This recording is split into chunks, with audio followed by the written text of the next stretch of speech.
Hello everyone, welcome back to Ansarkari. So let's start with the articles today. The first article says Bombay High Court strikes down Centre's fact check unit.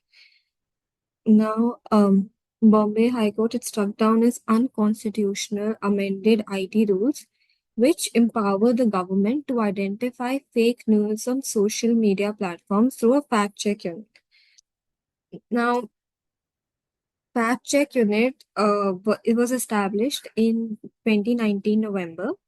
And the objective was that it was acting as a deterrent to creators and disseminators of fake news and misinformation. And it provided people with an easy avenue to report suspicious and questionable information related to the government. And in striking down the center's fact checking unit to regulate speech on social media as vague or disproportionate.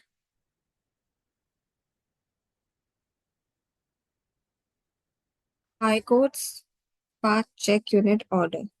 Now, in April 2022, the Ministry of Electronics and Information Technology, it promulgated the IT Amendment Rules 2023, which amended the Information Technology Rules 2021. And it expanded the general term fake news to include the government businesses. And the center also said कि जो rules हैं, they were not against any opinion, criticism, or humor targeting the government, and they were only meant to only proscribe or prohibit the peddling of fake, false, या misleading information on social media, which were related to the government businesses. Now, existing unit has so far, it has checked about thousands of WhatsApp forwards, YouTube videos, and newspaper and digital media articles. And such content is prominently stamped as fake, and the decision is publicized to the unit's social media handles. Apart from that, the article also says that talking about the key provisions which are mandates for social media platforms, uh, to set up a grievance redressal and compliance mechanism, which includes appointing a resident grievance officer, chief compliance officer, and a nodal contact person. So, this is a key provision or a possible solution regarding this problem. And so, since we're already branding such misinformation, so to go beyond this, this cannot go much beyond, and we need to take other measures regarding this also.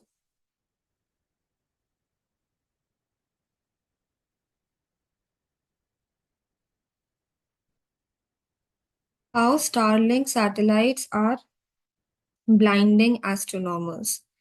So, radio telescopes, they're basically designed to detect radio waves which have higher wavelength and they have lower frequencies which are emitted by objects in the space. And by blinding, it means when the eye it collects too much light for us to see anything, and the things start getting saturated. So this is what has been happening with the radio telescopes. Now there is a need for a regulation in this, and it found that Starlink's second generation satellites, which currently account for less than a third of the network, emit at level 32 times brighter than its first generation satellites. Now, what is Starlink? It is basically a SpaceX project which was launched in 2019 to build a broadband network with a cluster of thousands of orbiting satellites. And the main goal of the project was to create a low cost satellite based broadband network which can provide global internet access. Moving on, the next article talks about Collegium is not a search panel and gives report on status of pending names. Now, in this article, The Supreme Court on Friday it asked the Attorney General to submit a report on the status of the names that were iterated for appointment and judge as judges, but were yet to be cleared by the center. And it is asked to give a list and not ask the center to itself go looking for the names.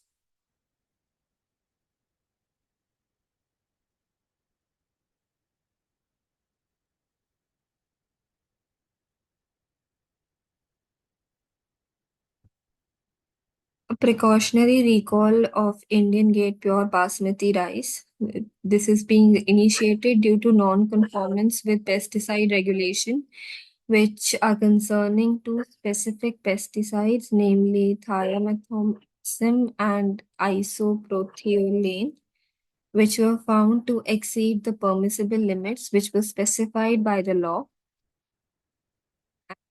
The details.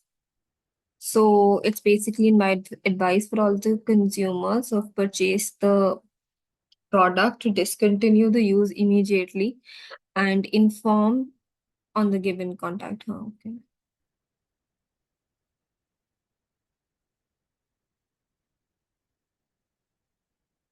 To check for violation, 3D map of CR Park created by use of drones. Now, this article talks about Land and Development Office, which has recently created a 3D map of the Southeast Delhi residential colony.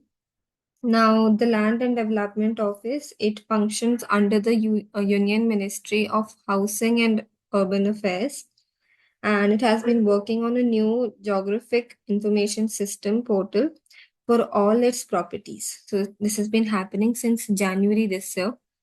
Talking about it, so it's basically using drones to check if building by laws are being followed and if there are any encroachments.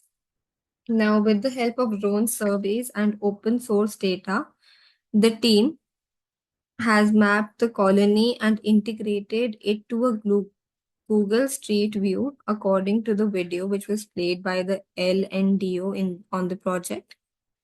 And this would basically minimize the interface between the LNDO officials and the homeowners, which in turn would reduce the avenue for corruption. Now, this would also help the office, the land development office, since they're already understaffed. So it would not be possible for them to go everywhere. So drones could specifically help them with this. And till now, around 1,700 properties have been linked with the GIS, which is the Geographic Information System. After the details of the properties were entered onto the portal from physical records. So the 2D maps, which use open source data for these properties, they've been prepared. And now they've been working on the 3D maps as well.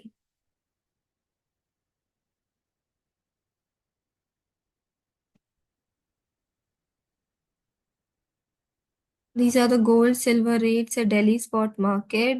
Gold per 10 gram is rupees 76,000. Silver per kg.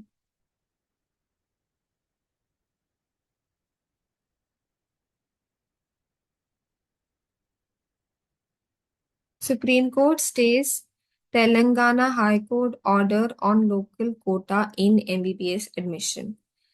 Now, this article basically talks about the stay on Telangana High Court order. So the Telangana High Court ordered which ruled key permanent residents are those domiciled in the state. They cannot be denied the benefit of admission in the medical colleges in the state only because of their study or residence outside Telangana. Now, in this appeal, the state government had contended that a High Court held the Rule 3A of the Telangana Medical and Dental College admission and 2024 to be interpreted to mean that respondents should be eligible to admission in the medical colleges in Telangana. So the rule also mandated that students who are seeking admission in Telangana medical colleges, they must have studied law for 4 consecutive years in the state before the qualifying exam. And such an order by the High Court, it overlooks the state of Telangana possess the legislative components. So the basically the authority to enact rules with binding force upon the population, giving no option. So this is mostly what the article is talking about. Moving on, walking with myself. So it does not just have to be just have personal meanings. It is also a political act, a symbol of mobilization and resistance. Now, this article mainly talks about the benefits of walking. So, a 30 minutes walk a day, it can increase cardiovascular fitness, it strengthens the bones, it reduces excess body fat, and it boosts the muscle power and endurance. So, they reduce the risk of heart disease, type 2 diabetes, osteoporosis, and certain kinds of cancers as well. Now, reports they also indicate if we talk about Delhi as a city, that it comprises 23.6% of green cover or forest and trees, which is the largest percentage among any of the big cities, which is a good thing. And talking about walking and the possible benefits of walking. So walking is not just about meditating or having conversation with yourself. It's also about, the life, the arguments in court about your children, and basically about observing the greenery and interrogating the work that one does and the choices that one makes. So, most importantly, it's about being without your smartphone and spending some time away. So, apart from just walking for health reason, walking in India is also about a political act and a symbol of political mobilization and resistance. So it is basically a instrument of peaceful resistance among the with mobilization for a proper cause. Example of this could be Mohandas Karamchand Gandhi, India's most famous walker. So when he walked the salt satyagraha for the unjust tax, and he understood the potential of the walking as a technique of mobilization and for basically building a movement. So he recognized walking as a very powerful mean. And most recently, there was another Rahul Gandhi's Bharat Jodo Yatra, which could also be taken as an example of using the walk as an instrument of resistance. So apart from that, so this article mainly talks about the possible health benefits one gets with walking, and Gandhi's salt satyagraha walk, which was very famous.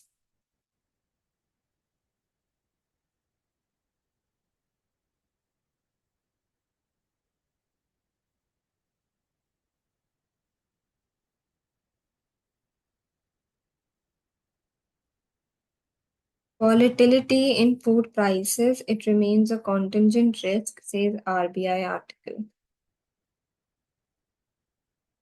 Now, this article talks about the basically the RBI.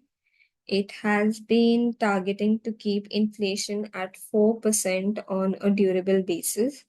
And the CPI, which is your consumer price index, it came below the Reserve Bank's target for the second consecutive month in August. So basically, talking about the marginal increase in inflation in August, it came entirely from an unfavorable base effect of around 5 BPS, which while the index remained unchanged and at the previous month's level. So basis point is basically 100 of 1% point, and it is used to indicate changes in interest rate of the financial instrument.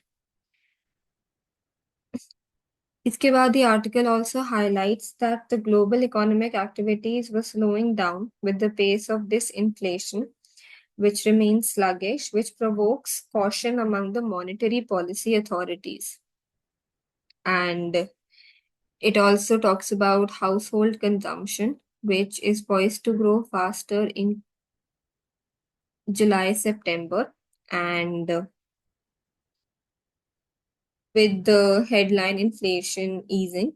So, this will be a revival of rural demand, which is already taking hold, and the demand for fast moving consumer goods, which fast moving consumer goods are goods which are sold quickly and relatively cheaper. So, this includes packaged food, cosmetics, beverages, and so it says कि जो demand है for FMCGs, that is also accelerating as the companies have started targeting older customers with promise of healthy lifestyle products in response to rising longevity and affluence in younger ones.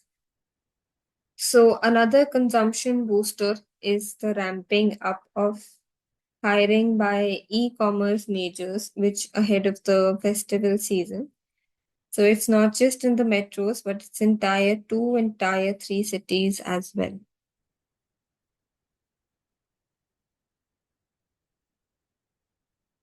The next article talks about a new white revolution where India stands. So we did take up white revolution yesterday as well.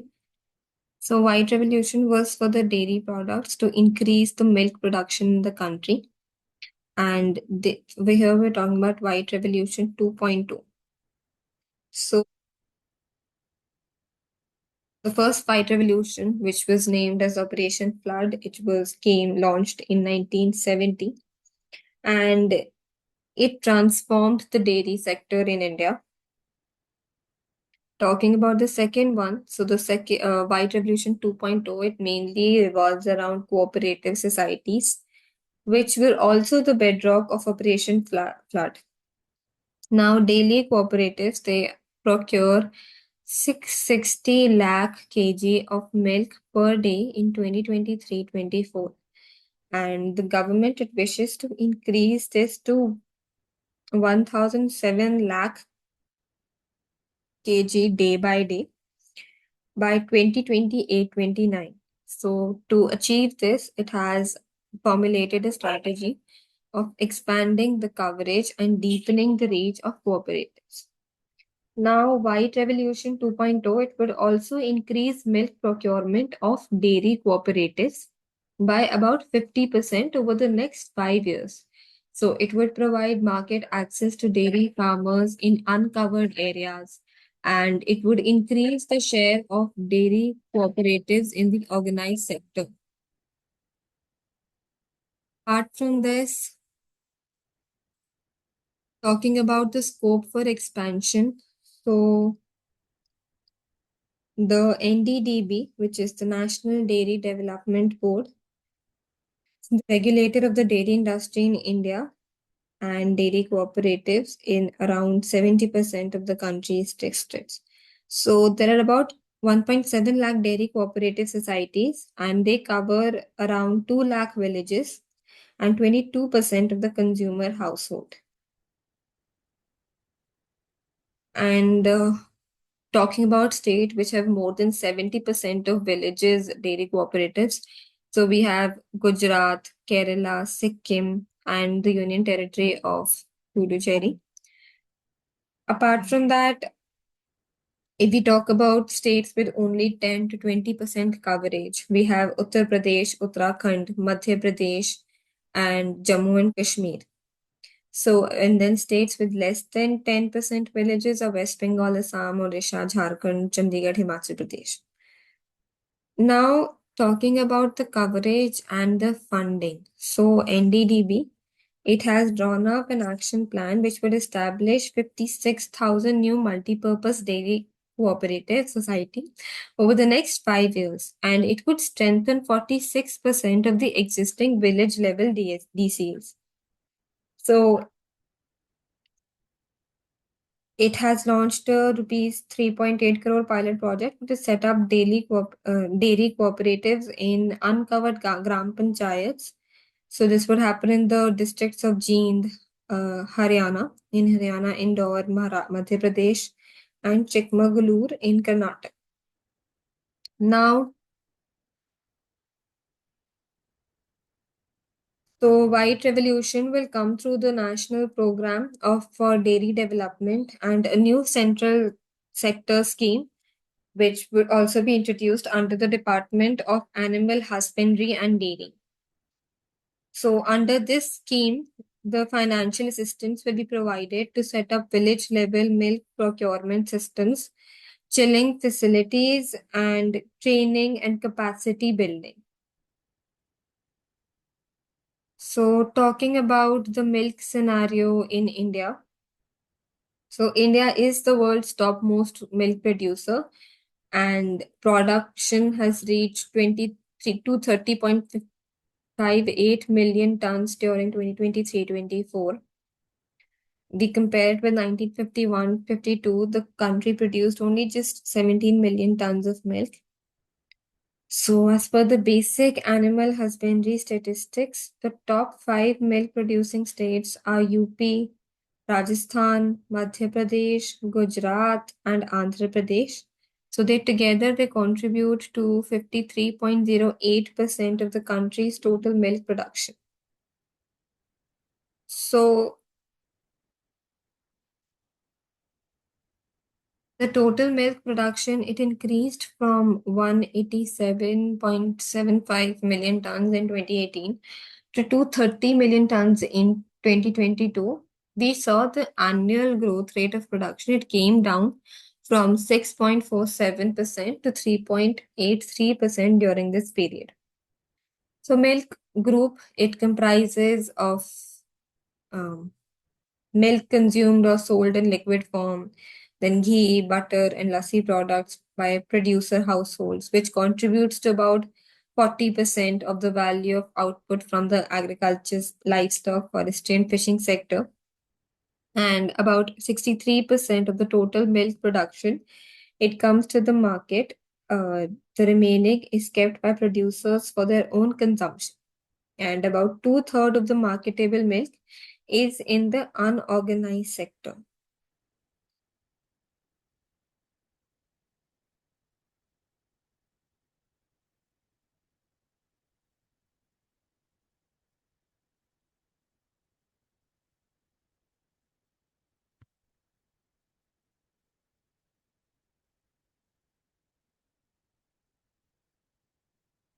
Supreme Court takes notice of Karnataka High Court judge's remark to women lawyer and seeks report in 2 days. So this article talks about the Supreme Court, which took suo moto cognizance of a video clip on social media, which showed a Karnataka High Court's judge's scandalous remarks in open court to women lawyer during proceedings in a case. Now, suo moto is basically an action which is taken by a court of its own accord without any request by the parties involved. So, the bench it directed the Registrar General of Karnataka High Court to consult with the Chief Justice of the High Court and submit a report on the incident in the next 2 days. And the same judge he had on previous occasion, he had been in the eye of the public storm for reportedly referring to a Muslim dominant sub locality in West Bangalore as Pakistan. So it's not the first time that such statement has been passed by him. And such derogatory statements given by a High Court judge does not give a good reflection of someone who's sitting on a judicial system.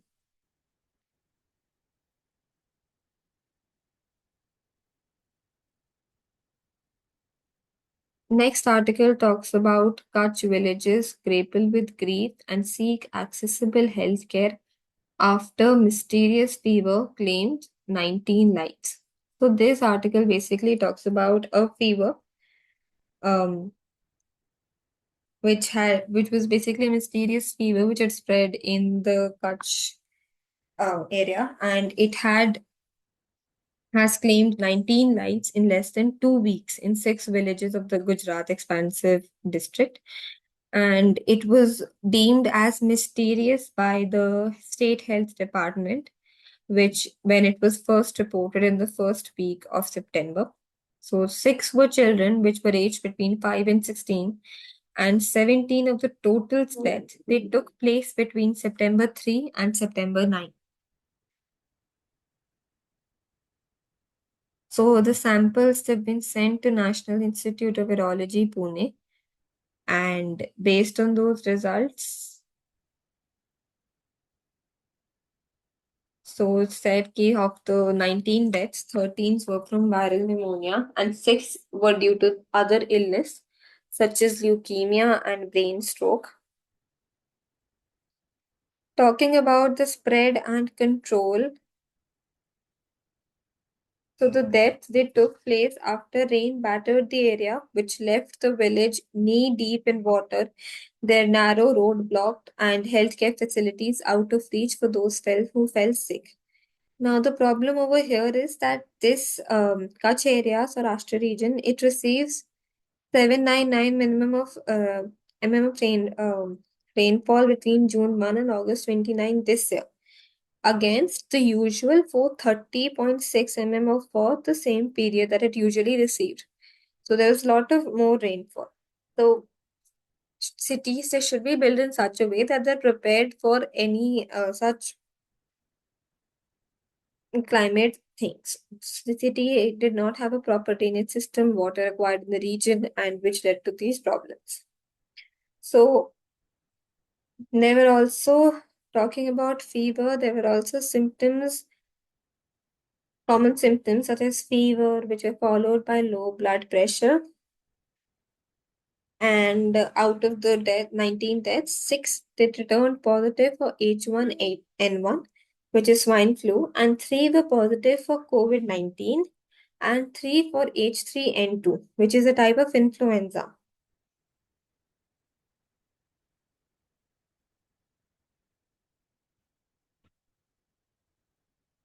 Talking about the community in this region, so it's a Muslim Jat community, which comprises Fakirani Jats, Hajiani Jats, Taneda Jats, and Garasia Jats. So they settled across villages in Kutch around 40 to 50 years ago, and legends say that they were originally from Halab in Iran, and they traveled every few months looking for fresh pastures. And the community members they continue to transition from their nomadic lifestyles.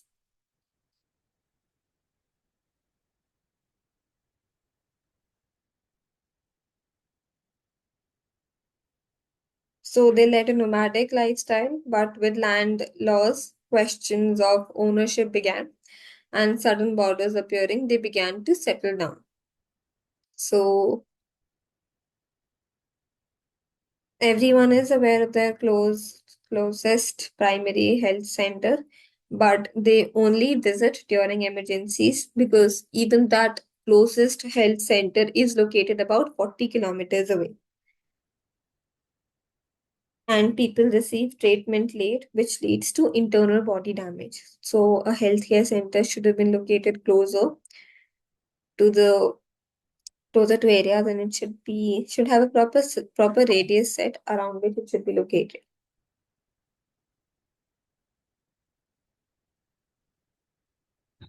Now we'll protest. So this is basically Kalarai practitioners which held a protest by performing Kalari Payattu, which is a martial art of Kerala, and they were performed on the streets.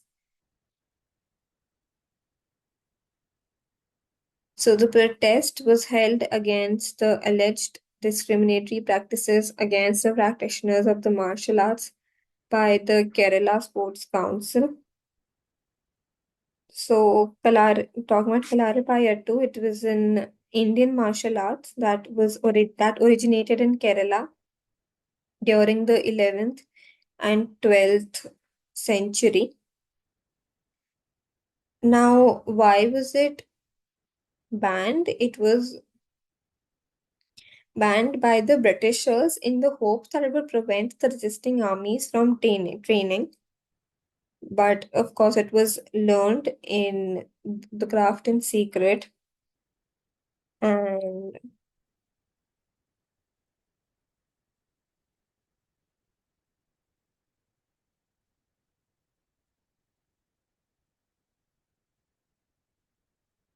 talking about the legend associated with it, so Parashurama, who was the sixth avatar of Vishnu, he learned the art from Shiva and he taught it to the original settlers of Kerala after bringing Kerala up from the ocean floor.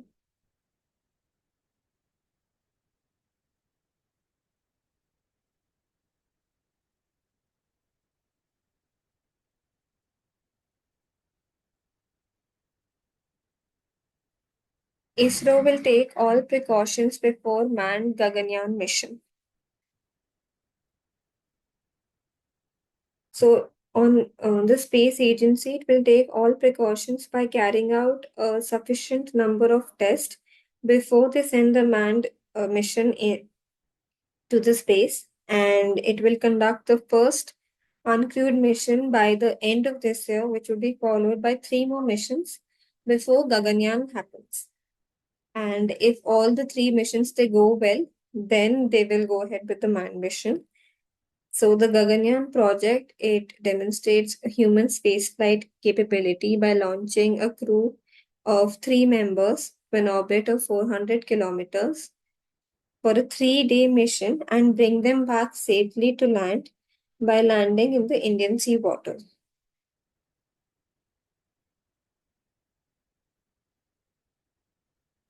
So here we can talk about the attitude or the behavior. So here the ISRO chairman, he is saying that we should be very, very careful. We should be pessimistic. So pessimistic is a negative thing. Why we should be pessimistic is because again, this is from the perspective of the safety of humans that they'll be traveling. So as to ensure their protection or their safe comeback. So from that perspective, he's saying that we should always think that what if it goes wrong, how we'll handle that situation. So that is also somewhere positive in this itself. So it is the perspective of looking even at pessimism. And why Gaganyaan mission is important, because India would become the fourth country in the world after US, Russia and China to carry out a manned space mission.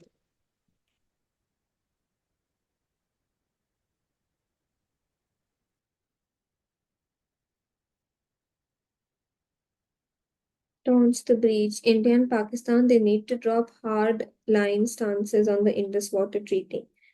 So India has sent its fourth notice to Pakistan since January for the demand for renegotiation of the 1960 Indus Water Treaty. And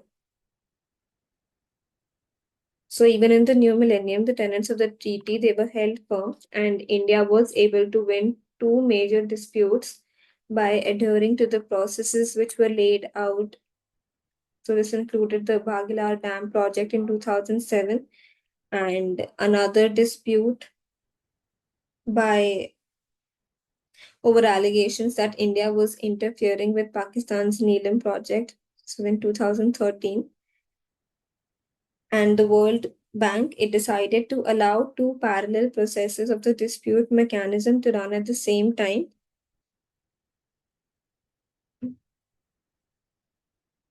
So it may be possible to reopen the treaty talks, but concluding any agreement will be much difficult.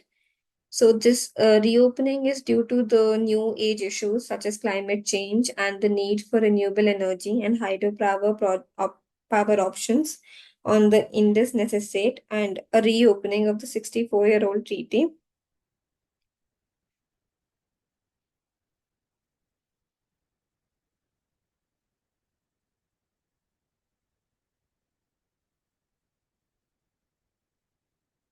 So this is mostly about it.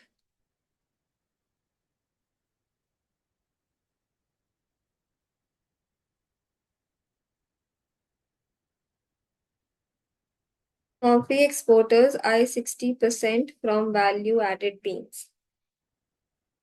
Now, export of value added coffee, it is projected to be 60% of the total coffee exports in volume by 2047.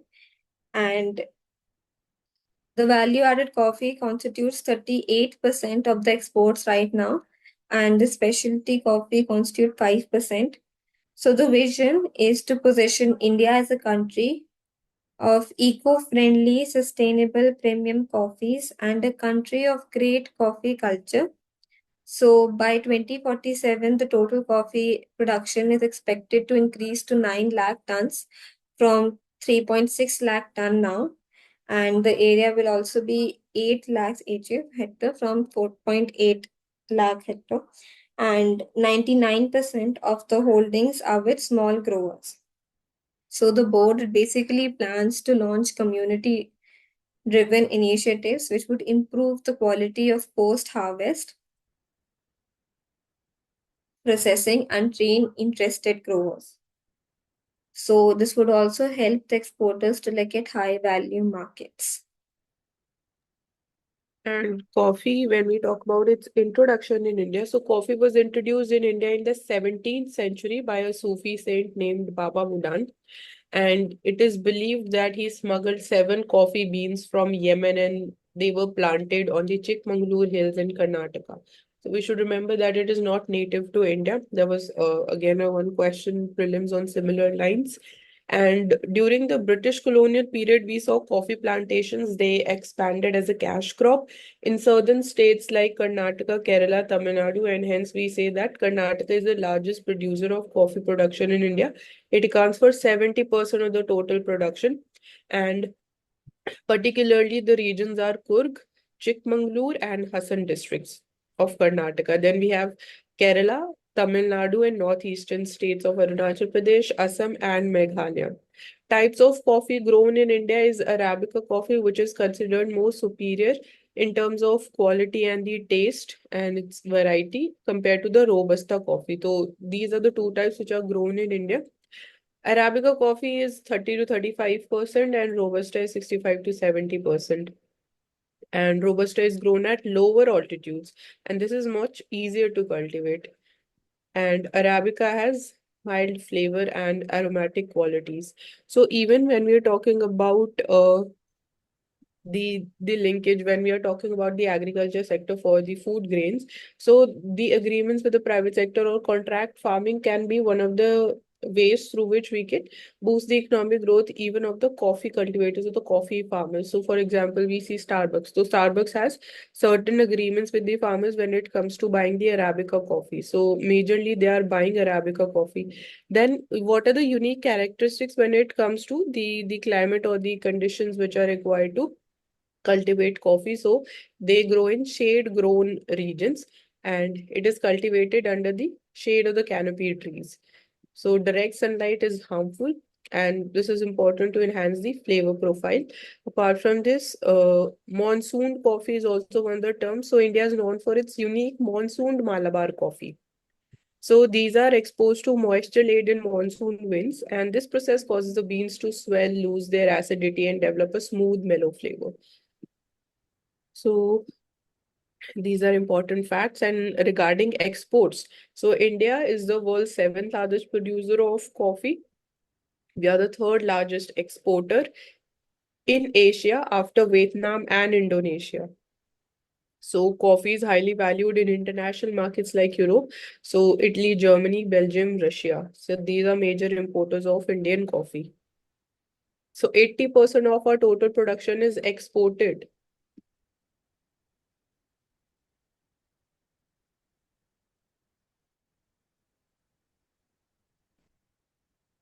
In the next article, rubber board to unveil natural rubber export portal. So there will be a portal in a week to register exporters of natural rubber and products which are made of natural rubber. So the board signed a pact with TRST01, which is a climate technology firm, to develop the portal and support the exporters. So right now, the total natural rubber exporters last fiscal was 35,000 tons.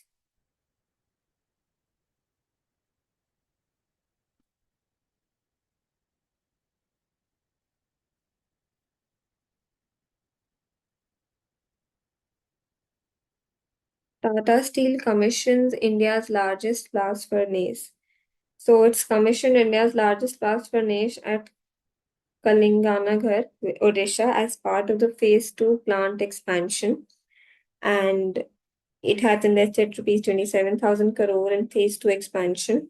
So the new blast furnace, it would basically boost the plant's overall production capabilities, and it would allow Tata Steel to meet the growing demands for various industries. So Tata Steel has commissioned India's largest blast furnace, and it would boost the steel production capacity from 3 million tons to 8 million tons annually.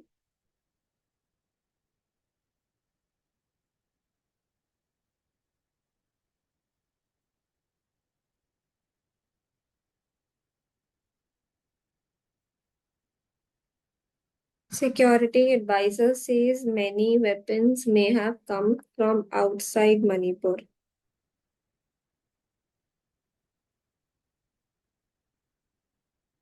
So 2,600 weapons have been recovered in the state so far, out of which 1,200 weapons were looted from the police armories. And the number of recoveries, it shows that a large number of sophisticated weapons, they might have come from outside the country and they were available with the public. So more number of weapons have been looted from the valley areas, and more arrests have been made in the valleys. It was easier to operate there.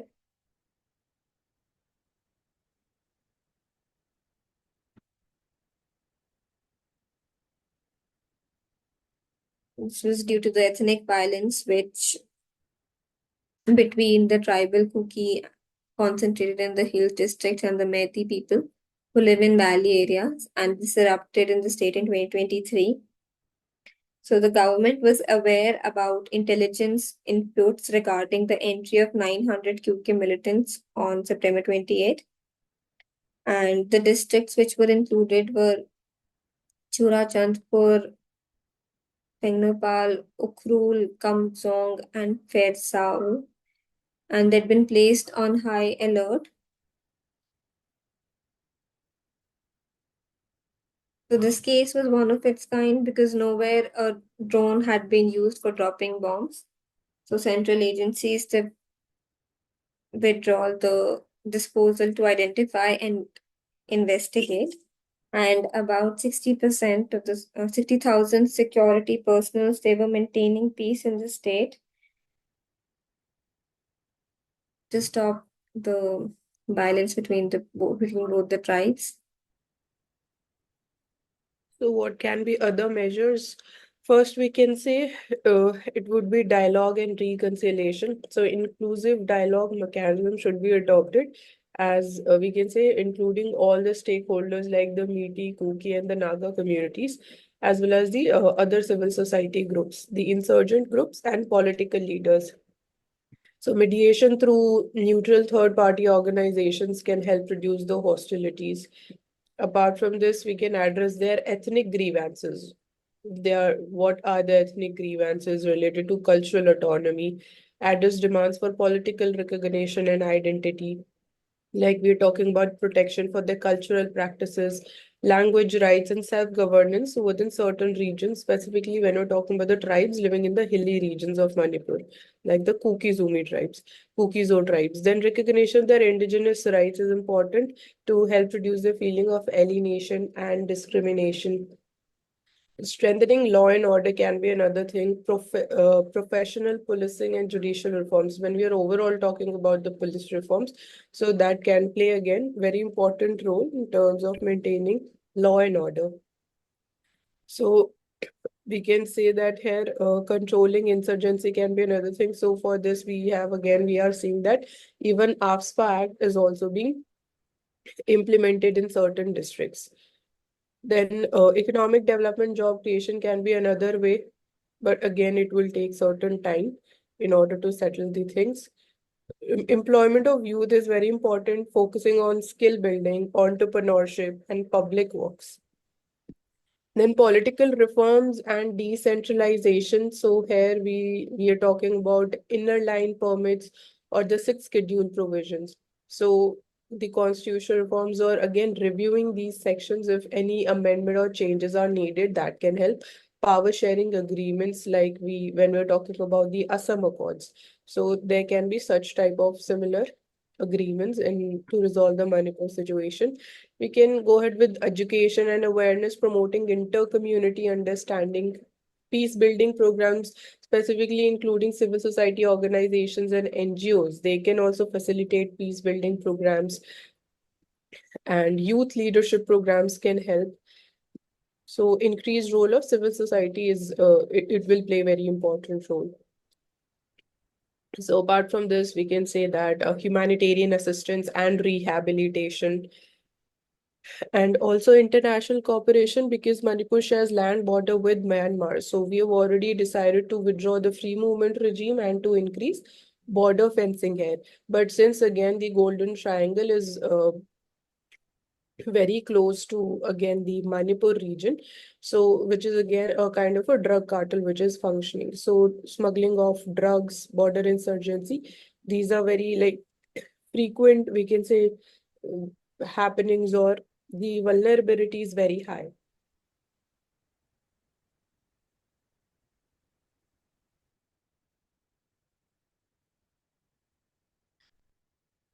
High Court draws red line in government fact checks. We took it above also. So the amended IT rules, they empower the government to identify fake news on social media platforms for a fact check unit. And the content marked by the unit as fake or misleading was to be taken down by the online intermediaries. So the center had notified the FCU under Press Information Bureau on March 20. Hmm.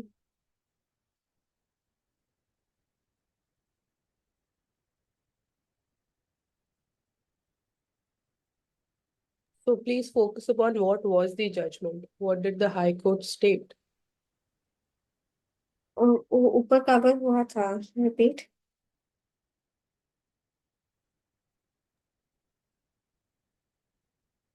So here, Justice like Chandurkar, he held that expressions like fake, false, misleading, they are vague and overboard.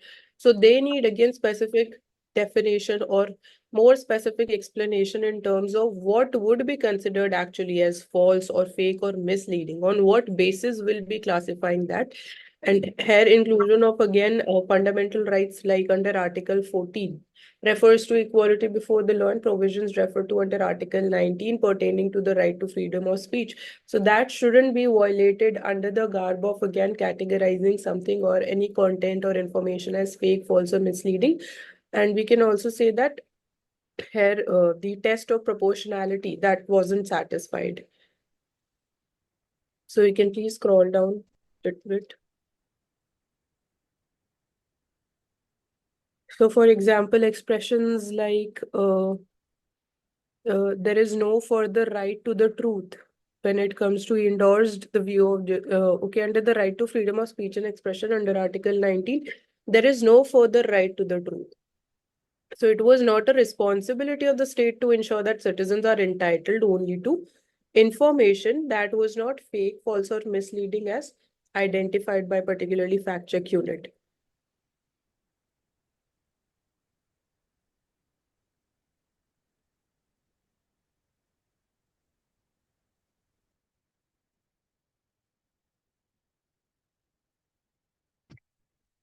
photos that hide as much as they reveal.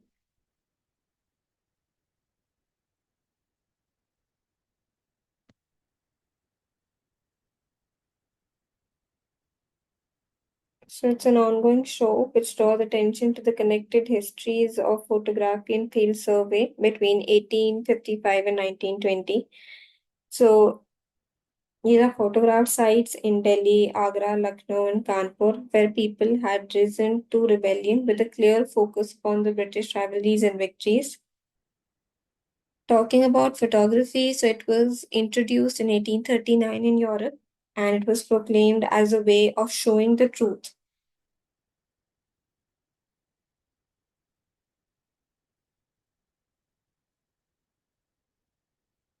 So the exhibition, it draws attention to connected histories of photography and field surveys of ancient India. And it highlights the overlapping domains of colonialism, science, and scholarship. And the publication, it illustrates over 150 objects created through photographic technology, including paper and glass negatives, type, albumin, stereographs, and postcards. And so, the most interesting part of the exhibition pertains to how Indians photographers adapted to the medium. And 1850 saw the establishment of Photographic Society. So the first one started in the Bombay Presidency on 3rd October 1854 as a platform for amateur photographers.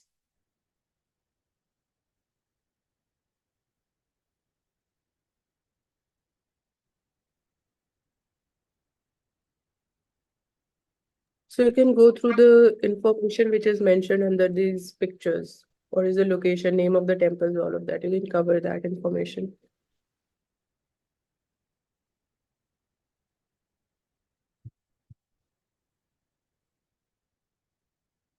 So the first one is Angalingeshwar Temple in Ramaswaram in 1867-68. Picture is of ancient inner temple at Naushera, Kashmir, 1860 to 1870. And the Great Pagoda, the Pagoda Jewels in Madurai, Sundareshwar Temple in Madurai.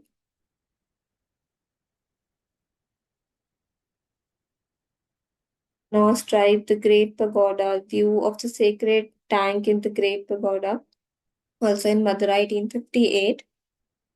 Next picture is of Lala Deen Dayal Sanchi Stoop silver albumen, which was in 1880.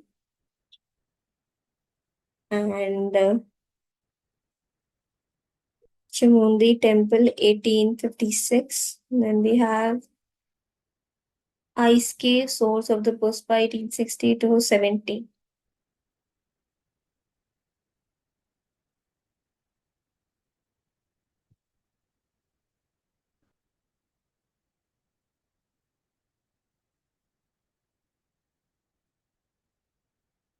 Laptop import surveillance to be extended by 3 months. So the import management system for laptop and other IT hardware product is expected to be extended by another 3 months. And the 3 month extension will basically take care of the needs of importers for the current financial year. And it would put in place for imports of laptops, tablets, all in one person computers, ultra small form factor computers, and servers from November 1 last year. So the government has intended to use the data generated by the system of import monitoring to fine tune its policy on allowing imports of these products from trusted sources. And the system has been termed as restricted import authorization. And the government is expecting to creating an atmosphere that encourages local manufacturing of these products.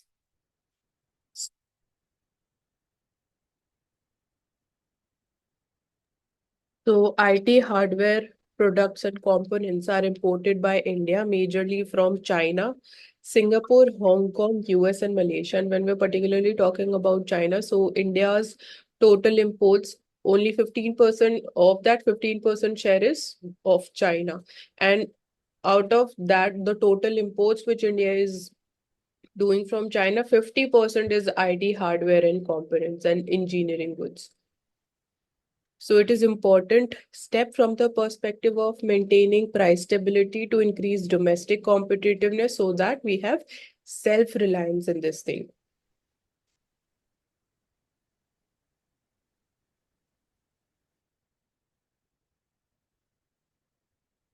Border Border adjustment tax.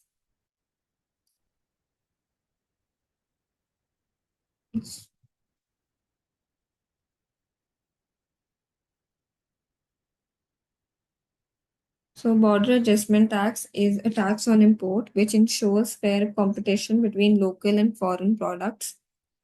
So, this is currently being discussed as a way to tax cheap steel imports that are harming the Indian steel industry.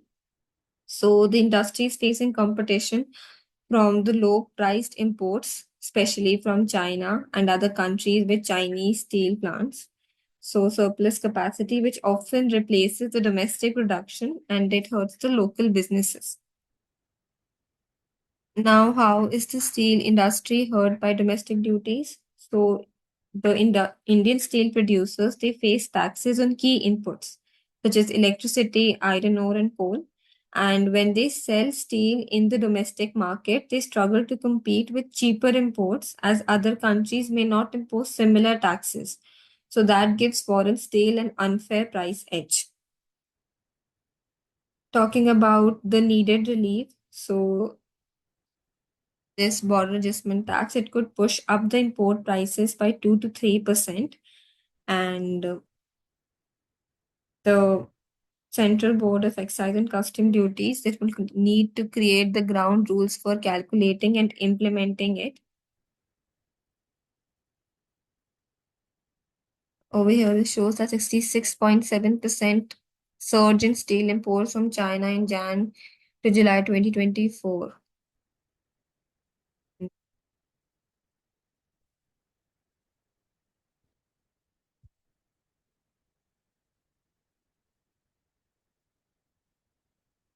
Is this WTO compatible? So World Trade Organization rules on BAT, they align with GATT Article 3, which says that imported products are taxed on this the same as the domestic product.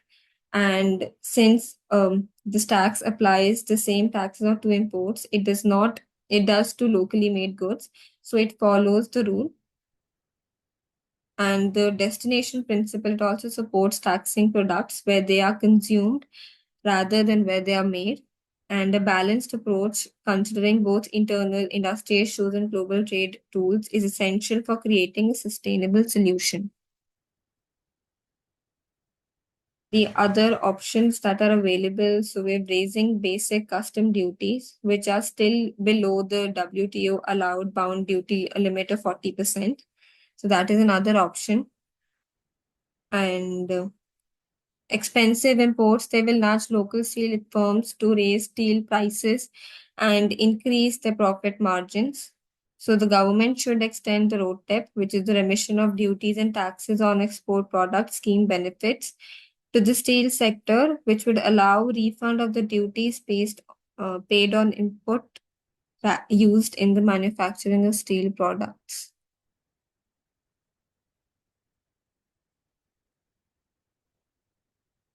So European Union carbon border adjustment mechanism is also a type of BAT, which is aimed at carbon intensive imports such as steel, cement, and aluminium.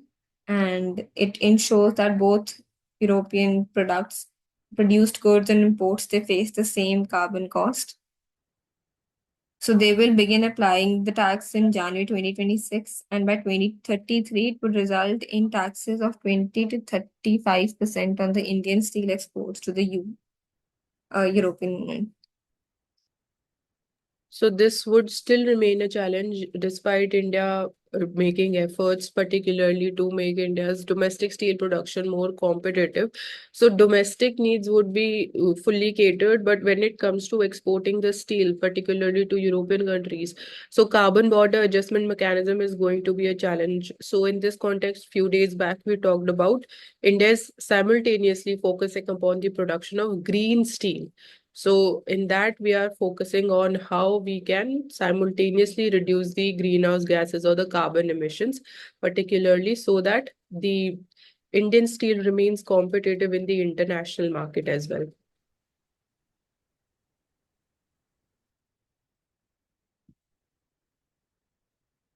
India for $1 billion steel duty retaliation against EU.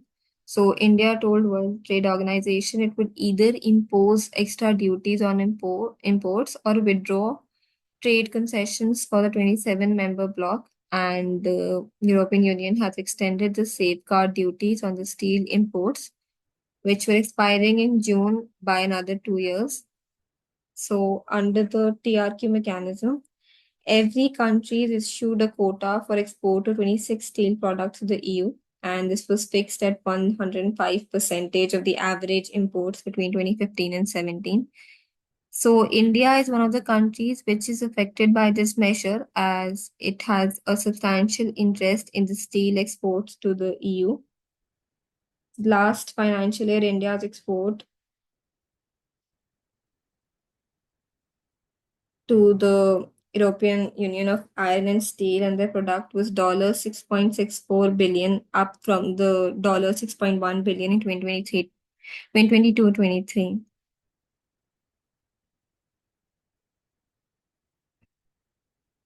So, to ensure the effective exercise of its right to suspend substantially equivalent concessions or other obligation, India reserves the right to effectuate the proposed suspension immediately and adjust the product as well as the tariff rates.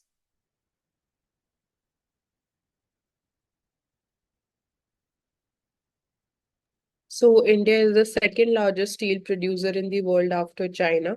And as of 2023, India's crude steel production capacity is at 154 million metric tons. And we have the target to increase it up to 300 million metric tons by 2030 under the National Steel Policy 2017. So some of the largest producers in India include Tata Steel. This is one of the oldest manufacturers as well, with a global presence, capacity of 20 metric tons annually. Then we have Steel Authority of India Limited, which is one of the largest steel making companies in India, and this is a public sector company. Then we have Jindal Steel and Power Limited is there. Apart from this, we have Aisler Mittal Nippon Steel India.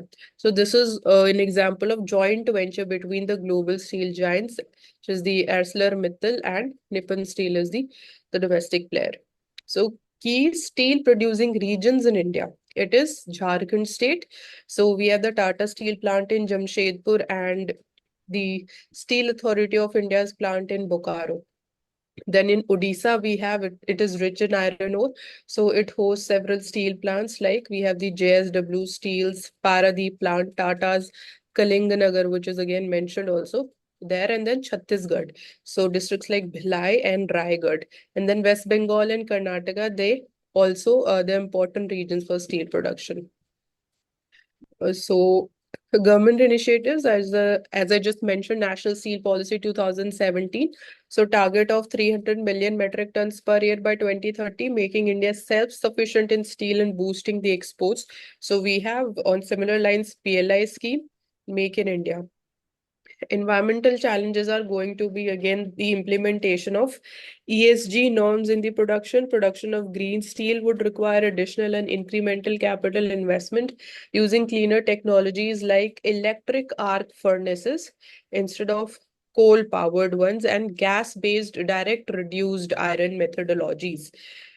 So this would require additional, again, as I just mentioned, incremental investment on the part of the manufacturers, and we are working on reducing the carbon footprint. So we are also exploring the use of hydrogen-based steel production.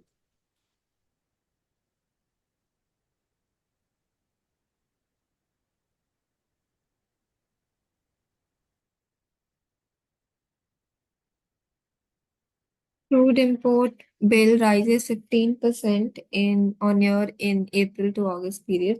So it increased 14.7% during the first 5 months of the current fiscal year 2024-25.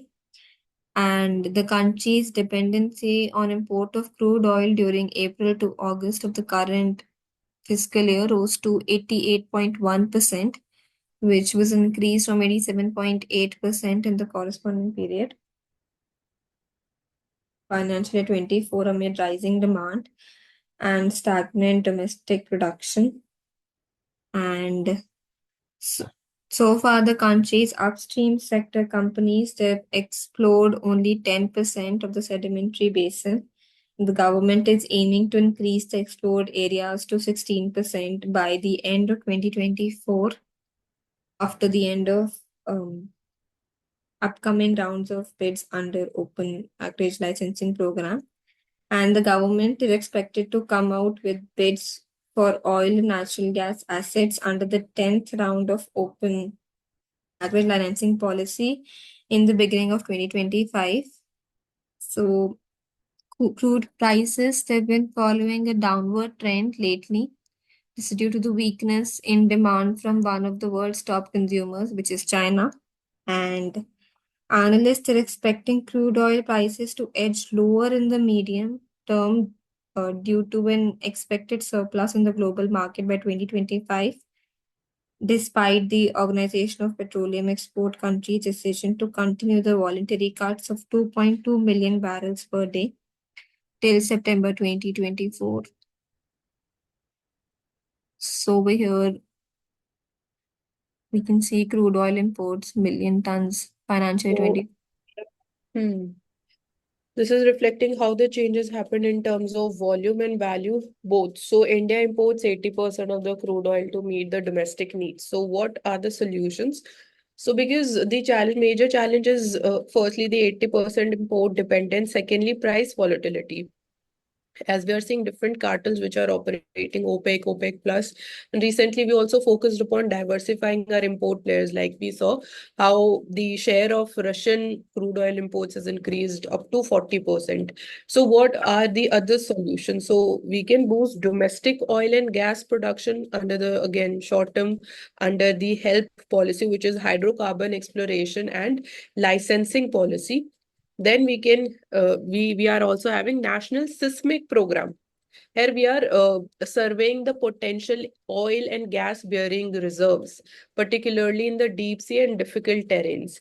So, like we have the deep ocean mission, and there we are looking for the polymetallic nodule reserves. So even 1% of them would be helping us, giving a power for 100 years. Then unconventional oil and gas resources like shale oil, shale gas, coal bed methane. These are alternatives, alternative hydrocarbons, and overall we have again the major shift of green energy transition. Then strategic petroleum reserves are there, which helps in dealing with the supply side shocks or the price volatility. And these are our three locations: Vishakhapatnam, Mangalore, and Padur. So total storage capacity as of now is 5 million metric tons. Then promoting biofuels, we have a national policy on biofuels. Ethanol blending program is there. And then recently we have seen the shift more towards second generation biofuels, which use the non-edible part like agricultural residue, municipal waste, and algae to produce the biofuels. Then we are focusing upon electric mobility also under the National Electric Mobility Mission Plan 2020. We have the FAME scheme, and this can reduce the dependence on the oil usage. And simultaneously, the source of electricity which is being used to charge the electric vehicles should also be from the renewable energy. Then gas-based economy, LNG, and the, we can say, natural gas expansion. India is working to increase the share of natural gas in the energy mix from currently 6% to 15% by 2030. Then city gas distribution expansion of this network is aimed at increasing use of natural gas for household purposes, transportation, and for the industrial use. So apart from this, we are having the green energy transition, renewable energy sector. So national solar mission is there in India. Again, we have our Panchamrit targets: green hydrogen, fuel cell, solar power transport.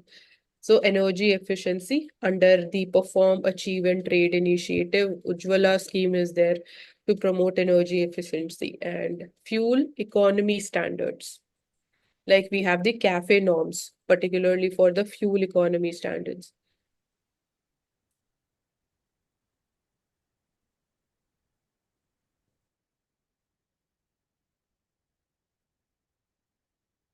Money laundering misuse of Telegram probed by FIU, India's Financial Intelligence Unit. So it is investigating Telegram as it suspects that the platform is being used for the purpose of money laundering through crypto trading. And it's also investigating Telegram over its alleged misuse for the purpose of gambling. And if the evidence is concrete, the platform could be banned from the country. So in December, the Financial Intelligence Unit it sent notice to 9 crypto exchanges operating in India after they were found to be illegally operating. And in August, Telegram CEO he was arrested in France due to alleged criminal activities on the platform. So there is lack of moderation on the Telegram, which supports the misuse without any detection. And India has implemented several measures in order to strengthen